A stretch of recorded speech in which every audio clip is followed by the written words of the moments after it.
Prospect, ayaw pang ilabas yung jowa niya kasi ipapapungsoy daw.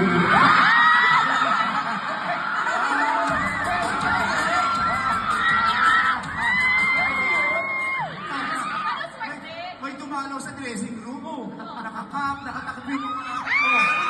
Taga-ABS din naman. Nagtago ka, pero sa ABS ka nagpunta, tapos taga-ABS ka rin. Naka-disguise, tapos nagpunta sa ABS, pero taga-ABS siya. Pero nakilala mo ba? Ha? Sombrero nakamas eh. Nakilala mo? Hindi ko nakilala, pero nakita ko sa bagwa. Prospect, ayaw pang ilabas yung jowa niya kasi ipapapungsoy daw.